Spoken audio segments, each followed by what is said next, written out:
Hello everyone, good afternoon.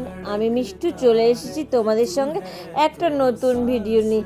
তো দেখো, একবারে সকাল সকাল রেডি টেডি হয়ে কোথায় যাচ্ছি জানো?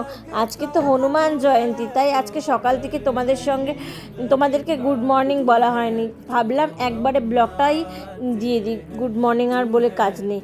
তো দেখো, আজকে হনুমান জয়ন্তীর জন্য আমি চলে এসেছিলাম হনুমান মন্দিরে, তাই ভাবলাম তোমাদেরকেও একটু দেখিয়ে দিই আমাদের এখানকার হনুমান মন্দিরটা কেমন। যাই হোক না কেন, আমি তো মন্দিরের ভেতরে তোমাদেরকে দেখাতে পারবো না, যতটুকু দেখাতে পারছি অতটুকুই দেখাচ্ছি। তো দেখো, এই এত লম্বা লাইন পেরিয়ে আসলাম এখন বাবার দর্শনে। গেটের সামনে এখন দাঁড়িয়ে আছে, আরে কিছুক্ষণের অপেক্ষায় তারপরে বাবাকে দর্শন করতে পারবো।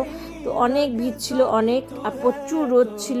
আমি অনেক সকালে গিয়েছিলাম, কিন্তু তাও অনেক লাইন দিয়ে দাঁড়িয়ে পূজা করে তারপরে আসলাম। যাই হোক, আসার পরে ভয়েস ওভার দিয়ে ভাবলাম ভিডিওটা এডিট করে তারপরে তোমাদের সাথে ভিডিওটা শেয়ার করি। তো ভিডিওটা কেমন লাগলো অবশ্যই সবাই কমেন্টসে জানাবে। ভিডিওটা ভালো লাগলে একটা লাইক করে দিও।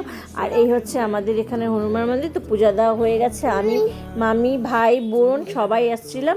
তো ভিডিওটা এখানেই